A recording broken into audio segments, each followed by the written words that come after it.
Welcome back to Gibbo MMA. And before we get started, for the thousands listening on YouTube and Spotify, be sure to, if you're on YouTube, like and subscribe, and Spotify to leave a 5-star or 1-star review, whatever. All right, let's get this show on the go. UFC Atlanta in the books. We have Usman coming back after almost a 2-year layoff and proving that he's still got it. He gets the unanimous win over Joaquin Buckley in a dominating fashion.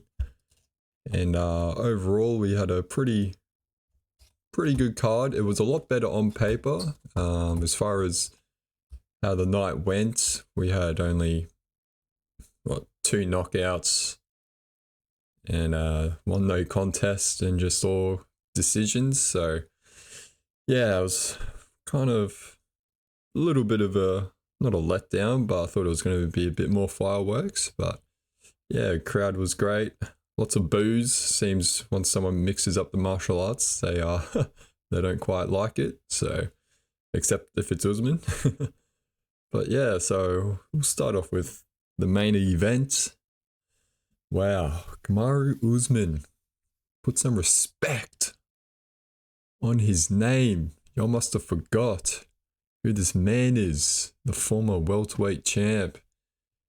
He was put up there. He's probably the 2nd greatest welterweight of all time under George St. Pierre. Like, yeah, people just really counted him out. I think he was paying $3 at one point. You know, plus 300, heavy underdog. Yeah, just because of that layoff, and he was on a 3-fight losing streak.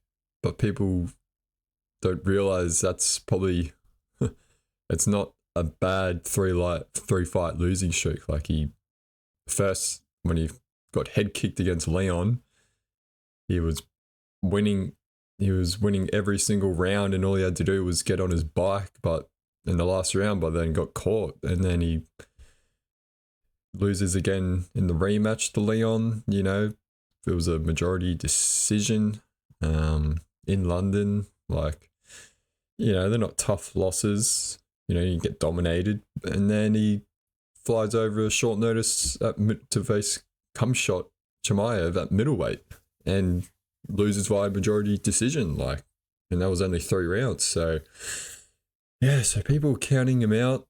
And then, yeah, so this was a great matchup for him to make his return against the rising Joaquin Buckley. And he just showed us, if you're going to let him wrestle, if you're not going to be able to stop takedowns and cause any destruction on the feet, he's just going to do what he wants with you. And straight away, first round, Usman gets that early takedown and gets that control time. And yeah, finishes the round and cuts Buckley open a little bit in the first round. And you couldn't ask for a better start for Usman, because he gets those jitters out, that nervous energy out. He gets really into the fight early and comfortable. He's not spending the whole first round on his feet, you know, trying to get comfortable and stuff. He got in there early and got the takedown straight away. So, yeah, and then heading into round 2, they traded a little bit on the feet, and then Usman's like, oh, well, I'm just going to go back to the takedown. He almost dives, like he really reaches out, gets a long shot takedown, and then just big brothers Buckley. Buckley just had nothing for him in the first 2 rounds, so it was just an easy 10-9, 10-9 straight to Usman. Yeah, and that really, and people straight away just were like, oh, this is vintage Usman we're watching here. And wow, like, he's going to win the next 3 rounds if he's going to want to win this fight, because he wasn't doing anything on the ground. He just was just on his back, couldn't get back up to his feet. I think I wrote in my notes straight away going, he needs a bit of Craig Jones, a few Craig Jones lessons, just stand up. because he had no answers for it. And then round 3, we get, as it always starts on the feet, in a new round, we get them trading shots early. And then Usman's like, I don't need to be doing this. He's not defending my takedown, so he goes straight back for the takedown, gets out of danger, and ends another round on top of Buckley, just ground and pounding him. So 3 straight rounds of just ending the round. Buckley's on his back, just had no answers for him. And you could see, this Buckley's ranked 7, Usman ranked 5. You could see, hey, once you start getting the high echelons of the rankings, like, it's a different beast. And Usman 38, regardless of his age, just showed him the different level of skills and really set in like, hey, like, I'm a former champ. You don't remember the run I was on? Like, yeah. And then round 4, again, the round starts on the feet. They start trading early again. Usman does have a great jab. I just think he was just a bit, rusty on the feet. So we couldn't get to see his striking entirely, which is why he just went back to what was comfortable, and what Buckley was letting him do was just letting him wrestle. So, and with that, Buckley was, because he's so worried about the takedowns, he just couldn't get creative, couldn't get going on the back foot, always worrying about, if I overextend, I'm going to get taken down and leave my hips open. So Usman successfully gets another takedown towards the back end of the round. It was super, it was a small thing, but he took his time when he had the double leg on the cage. He just kind of just had his hands locked to something and then just waited, got his breath back, took his time. Buckley's got an underhook, and you could just see the amount of tensing, and his arms are just ballooning up, and Usman knows that, and he just waited. He's like, let me get my breath back. I don't need to just continuously sprawl and try and get this takedown straight away. You can take your time a little bit with that cage. He gave it, 5 to 10 seconds, and then boom, scooped him, bang, another takedown finish. And I thought that was just really a veteran move and experience as well. Any young fighters, if you're listening to this, go watch that round 4 towards the end, how Usman finished that takedown, because it was just veteran experience move. If you are in a sort of safe position and your opponent's not continuously making it hard for you to complete the takedown, and you're wrestling against the cage, do what Usman did. He just paused a little bit. He kept control, but he didn't keep trying to flow for it. And by taking his time just a little bit, he was able to recoup that energy and then explode off of that.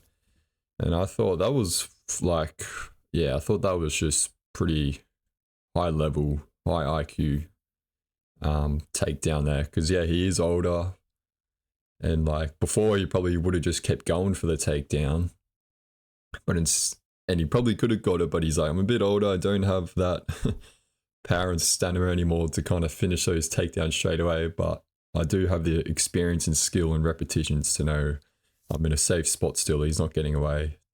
Recoup and then explode. So ends the round again on top of Buckley. And then the last round comes in, and man, bit of PTSD was coming back with the Leon Edwards fight, when he's up 4 rounds essentially, and you're like, oh no, is this gonna happen again? Is he gonna get knocked out in the last 60 seconds after just having a dominating fight? So heading into the 5th was a bit nervous. I was like, oh, just you kind of just feel for him a bit. You don't want to see that happen again. So, but he does well. He the fight pretty much just stayed standing in that last round. Buckley was throwing some Hail Marys out there, as anyone would, trying to get that KO, but Usman just kept it slick, kept moving around, didn't engage too much, just threw the jab out there, and yeah, seals the win. And gotta say, like, no one, but people weren't expecting, that kind of a dominant win by Usman coming back into the ring, octagon.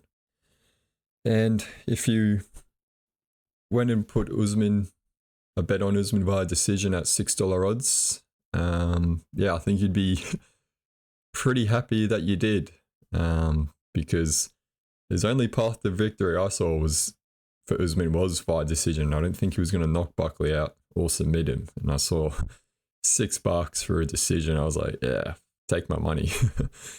So yeah, now we now the welterweight division again just gets shaken up a little bit more, but also we keep moving forward. We get a more of a clear picture of who should fight who should be next for a title, or where these guys from ranking 5 to 10 should fight. Because with that win for Usman, he's ranked 5, and at the press conference and after, he's saying he wants to fight the winner of JDM and Islam. And I think, and a lot of people were saying, the clear, obvious option is former champ Bilal Muhammad. That should be his next fight. I think there's a lot has happened since he hasn't fought in this division. He's been pushed back not to the back of the line, but to, second or third in line now, because there's a lot happened since he's been gone. And yeah, I think it's a prize fighting move he's made by calling for the winner of JDM or Islam, because when you're at the back end of your career, like Kamaru was 38, you've only got a few fights left. So you want to get the best matchup and capitalize on those moments. So yeah, he was asked, "Oh, what about Bilal?" And he just, jokingly says, "Who? What's his name?" But I think Bilal's a clear, obvious matchup for him next, just because you got Sean Brady there, Shavkat, who was supposed to fight for the title. I think those two guys are ahead of him. And yeah, but him versus Islam, he started selling it well. If Islam were to win, you got current pound for pound versus, because Kamaru was former pound for pound fighter, number 1. So you've got former and current pound for pound guys fighting each other. So that's how he was trying to sort of sell it. But yeah, I think Bilal's the obvious answer. And then a title shot, because just because you got Sean Brady and Shavkat there. So the welterweight division is again looking absolutely one of its best in history, probably. There's a lot of great fights, and it's absolutely stacked at the moment. So I don't think you can go from rank 5 and jump straight to a title shot. I mean, if you're a flyweight, you can do it, but yeah, not at welterweight. And then Joaquin Buckley, he was ranked 7 heading into this. I assume he probably keeps his ranking around there. You've got Michael Morales ranked 8 right behind him. That could be a good matchup for him. Or people are saying Carlos Prates ranked 13. So 2 guys coming off losses. That could be potentially a good matchup. But so I'll go through the rest of the card. You've got the co-main, Namajunas versus Miranda Maverick. Great fight. 3 rounds. Great grappling exchanges. Namajunas coming up. She's at flyweight now. Was a former strawweight champ. I mean,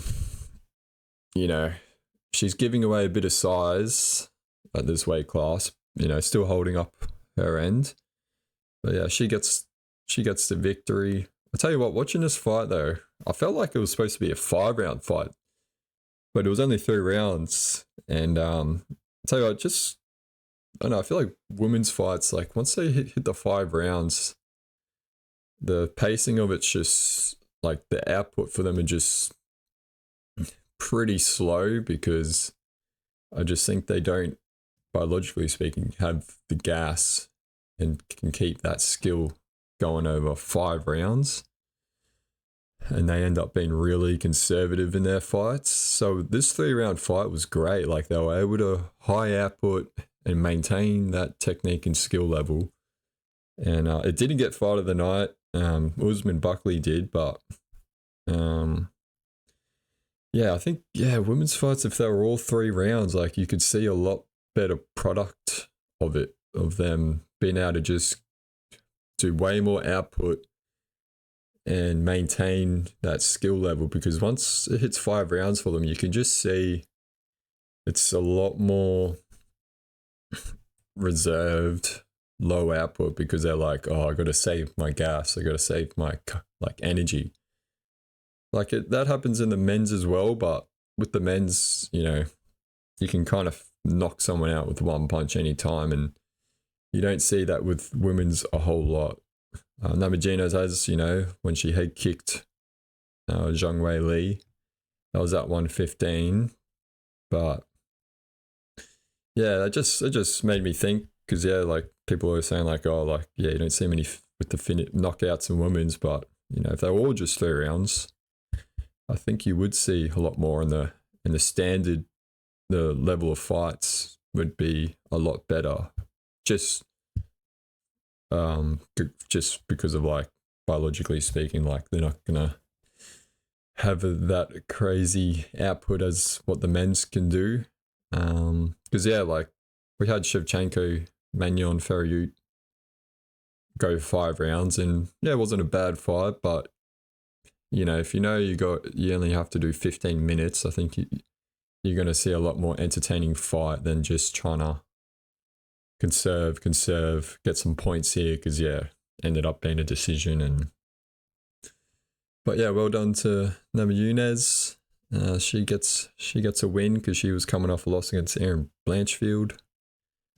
I think Miranda Maverick actually possibly tore her ACL in that fight, so hopefully she gets hopefully it's all good with her. And then we move on to Edmund Shabaznin versus Andre Petrosky. Wow, I had my head scratching with this fight. Like, what is the card placement on this? Like, you got these middleweighty guys going at it. You know, we get the 3-round decision. Nothing really exciting at all, and honestly, I thought this should be on the prelims. Yeah, I was scratching my head. I'm not gonna really spend. There's nothing really to break down on this other than Shabazin's great stiff jab. That's all that won him the fight. Then we go to Cody Garbrandt versus Riani Barcelos. First round was electric. Got to see vintage Garbrandt. Just doing those flurry of combinations. Just you could hear him putting up, you know, just darting across. He was landing. Barcelos took it. It was great to see Garbrandt, you know, because he's a really exciting fighter. But then, yeah, once hits rounds 2 and 3, Garbrandt just gassed out, because the first round, like his foot movement's crazy. He's bouncing around. He's throwing all these fast, you know, fast punches. But then, yeah, obviously going to gas out. Barcelos wore some shots well, and then but he also was doing some good leg kicks and calf kicks, and that actually stopped Garbrandt from using that electric footwork he has. So, well done to Barcelos, because he's the one that was like a heavy underdog against Peyton Talbot. Everyone thought Peyton Talbot was just going to absolutely knock him out. Barcelos, if you want to use this term, fraud checked Talbot. So he's doing well. Barcelos, he's on a 3-fight win streak. So yeah, well done to him. And then, yeah, we move on to Cody Brundage versus Mansour Abdul Malik. Yeah, that was a weird fight. We got a technical decision. Early in round 3, we get a head clash against the cage. Brundage goes down. Looks like to be a TKO, but then they review it. It was a head clash. So then they score the first 2 fights and the third fight, who was winning up until that point. So Mansour gets a technical decision. Yeah, I thought that was a bit disappointing ending to it. I tell you what, Abdul had some great front kicks to the face, like those up kick, deep front kicks to the face. Like, I'm sick for those. I love those. Like, think of Michael Chandler when he knocked out Tony Ferguson. You just fly it up the middle. Like, I just think doesn't take much effort. You know, you just flick it up there, keeps them at bay, and if you get it, it looks, you know, you can do a lot of damage. But yeah, not feel sorry for Cody Brundage. He's just been pretty unlucky. Like, he's had a streak of just, like, he got technical decision, and then he got a no contest. I think it he gets a no contest, and then he what else? Jacob Malkoon, like, he wins via disqualification because he got illegal blows to the back of the head. Yeah, he's just had a weird run of fights of just no contest, illegal strikes, and now technical decision. And then the first fight of the main card. Jeez, if you're talking about getting served on a platter a UFC ranking and absolutely blowing your opportunity, Umar C. Wow. Coming into this, like, he was a favorite. He's facing Alonzo Manafield, who's ranked 15. And just, he's a big guy as well, Umar. And he just absolutely blew it. He was undefeated, 11-0. And loses via decision. There was barely any volume or output from either guys, really. I didn't even think there was a significant strike landed in round 2. Umar just had him press against the cage and just did nothing. Alonzo gets a 29-28 win, keeps his ranking, and Umar just absolutely bricks a layup for a UFC ranking. Like, they were literally like, here is your chance to get a UFC ranking. Not an incredibly hard fight. All you got to do is just win via decision. You just got to do more output. Like, you know, you can evade the knockout. And he just did the complete opposite and blew it. So, yeah, like, he's French. I assume he'll be on that UFC Paris September card, so you can get another opponent there. But what a way to lose your O against Alonzo Manafield. Like, yeah. And, like, Umar, like, he's a big guy. Like, he's huge. 6'4" at light heavyweight. He looked massive in there.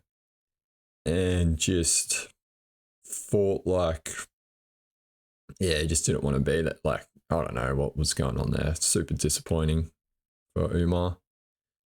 Definitely back to the drawing board. Now we hit to the featured bout of the prelims. Now, there's a lot to dissect here. I don't want to spend too much time on it because, like, how do you make sense of this?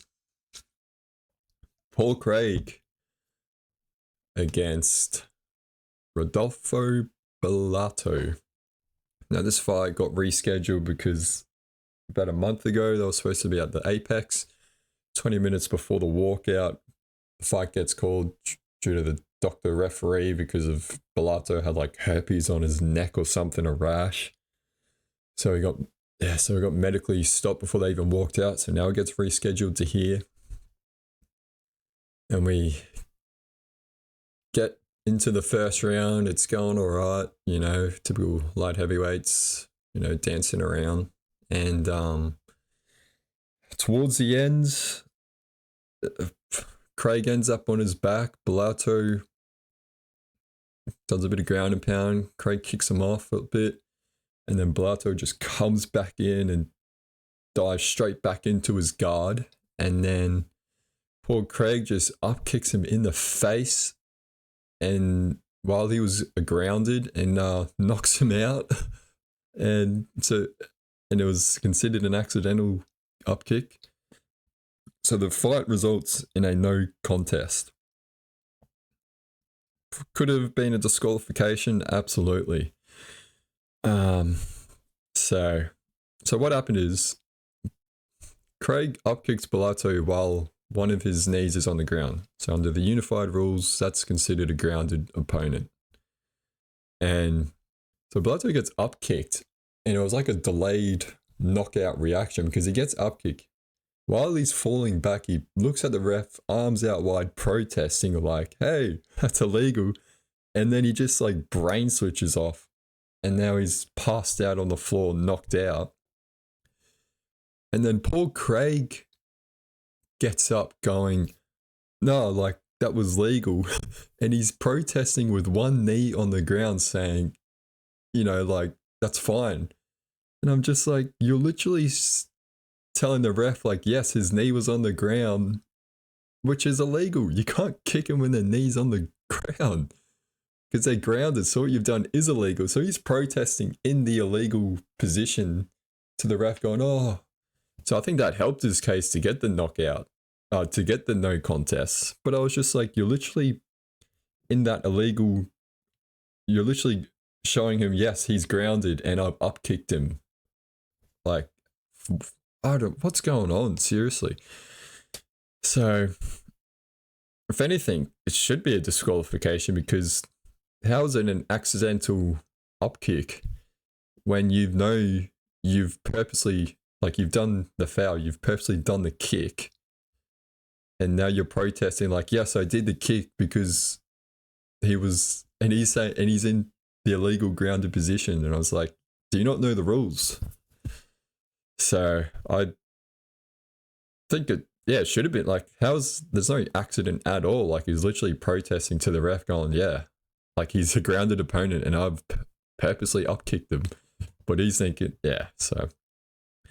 But here's what got everyone up and about saying Bellato's reaction, because after he wakes up and he starts butt scooting to the fence going like, oh, what's going on? What's going on? And then the ref comes over and he starts trying to grab the ref's leg and, you know, he thinks he's still in a fight. And that's what everyone thinks Bellato has put on an Oscar-winning performance,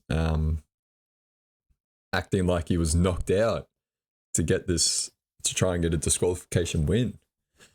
And, you know, I think live reaction, you know, we've seen a lot of delayed knockouts in our time in the UFC. Like there has been some delayed knockouts where they get hit and then like a second later, then they're knocked out. So I think there is a case of this. Like he's just, I don't know how the brain works like that. He's like he got caught flush in the face, kind of catches it, and then his brain just kind of delays and then, you know, switches off. And he was, you know, he went limp on the ground.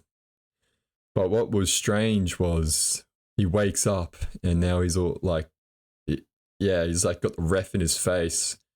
I don't know what it's like to be knocked out and then wake back up. Like I don't know what that's like. So for those who have been knocked out and woken back up, you might have more of an understanding. But I think when like you're locked in a cage, you're meant to defend yourself at all time. He's going from this angle, he's been knocked out, he wakes up and he's like, where is everyone? I must be still in a fight because there's only the ref and my opponent. So he's just gone back into defensive mode. But it was weird because then he started to try to grapple the ref and I was like, well, this is super strange. And I don't know if he might not even remember what happened.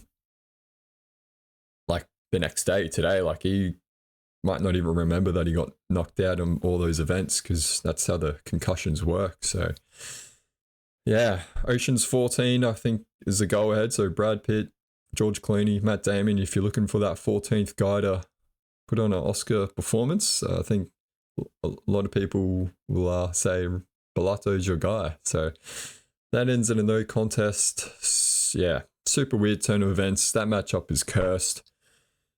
For the fun of it, just book the fight again. Let's see what other weird shit can happen. Let's say there's just before the bell rings, someone pulls out, or yeah, but I think the matchup's cursed. Don't want to see them in the same room again. All right, now we move on to a performance bonus of the night matchup with Malcolm Wellmaker, second fight in the UFC, gets the first round knockout over Chris Moutinho, who made his return to the UFC after going on a 5-fight win streak in the regional scene. Chris is the guy that fought Sean O'Malley a few years back with that green mohawk mullet. It was just an absolute zombie and just took 1,000 shots against O'Malley. So, yeah, I saw this matchup and I thought, oh, why are they going to do this guy like this? Like, Chris, he's just going to, like, it was paying $1.05, $1.07 for Malcolm Wellmaker to knock him out. I saw Wellmaker via decision at $7, and I was like, Chris, he's a bit of a zombie. Let's have a little nibble on it just for the sake of it. But yeah, 30 seconds into the fight, I went, that's definitely not going to win. So yeah, Wellmaker just absolutely starches Chris. Chris just too slow. And yeah, so that gets Wellmaker performance. He moves to 10-0, 2-0 in the UFC, and gets a $50K bonus for it. And then, yeah, we go on to Jose Ochoa versus Cody Durden, flyweights. Fun fight. Great stand-up, just swinging away. And, yeah, Cody, known for, he just leaves his chin open way too much, just cops it and just gets knocked out. So 50K bonus to Jose. And then we move to Ricky Simone versus Cameron Smotherman. This was a really high IQ, great performance by Ricky Simone. Great display of grappling. Yeah. Let me just give you a bit of context around Ricky. So he gets an awesome knockout. I gave him knockout of the month for that one in February against Javid Basharat at UFC Seattle. Go back and watch that. Absolutely tortures him. But before into that fight, he was heading in at like $4 odds or something, heavy underdog. But he's on a 2-fight win streak now, but he was on a 4-fight losing streak in the bantamweight division. And like he's had a rough couple of years, I gotta say. Because before that, he was on a 5-fight win streak. He was 19-3 in 2022. He was 19-3, doing really well. And then he just goes on a 4-fight losing skid over 2023 to 2024. Like he loses to Song Yudong and then Mario Bautista. And if you look where those guys are now in the bantamweight division, Song Yudong ranked 5th, Bautista ranked 9th. So those are, tough guys. And then he he went on a 3-fight losing streak. Sorry, Tapology. It was a grappling match he lost at Karate Combat. So he's on a 3-fight losing streak, and then he loses to Vinicius Oliveira via decision. So, who's ranked 15. So he's lost so he went on a 3-fight losing streak against, 3 tough ranked opponents. You're just like, man, because this guy beat Marab, who is the current champ and #2 pound for pound guy in the world. So he gets a technical guillotine choke. Go back and watch that. It's like Merab's alive, but he's dead inside. It's super weird. So, and that was back in 2018. So he's defeated the champ, Merab. And Merab just fought last weekend and got a dominating submission win over Sean O'Malley. And I think Ricky, you know, he's watching that going like, I beat this guy. You know, I should be up there in the mix for a title. Like, and with that performance he displayed yesterday, he did a bit of Merab. He's just like, I'm a beast. I got the grappling. He just went in there and just absolutely, no pun intended, smothered Smotherman and just went, you can't defend this. I can do whatever I want. And it was just, yeah, really shining lights for Ricky Simone, and I hope he gets a ranked opponent next. I think he's in a good place right now. He's got that knockout power, but he's also got that grappling. So I think, yeah, he's going to be, whoever's fighting him next, you know, watch out. Because I think Ricky Simone, you know, he could fight Kyler Phillips for that ranked 12 spot, or Ayman Zahabi. Yeah, so what else? Yeah. Michael Chiesa versus Court McGee. Not going to waste my time on this. Just stiff, slow, and old welterweights. Pretty much got booed the whole fight. Yeah, that was a tough watch to get through. But yeah, UFC Atlanta in the books.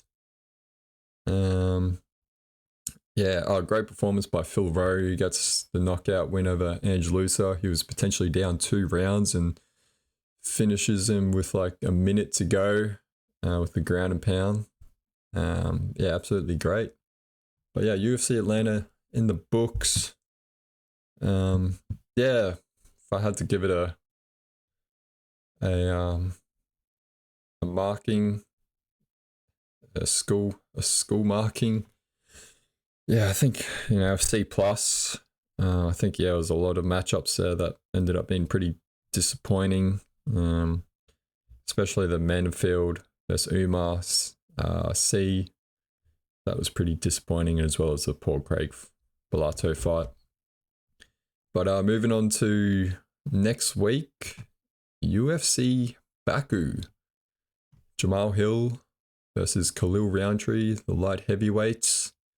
Go at it in Azerbaijan. First card ever there. Yeah, looking forward to this. 5 a.m. main card here in Australia, Eastern time. Co-main, we've got Rafael Fiziev versus Bahamundes. That's going to be exciting.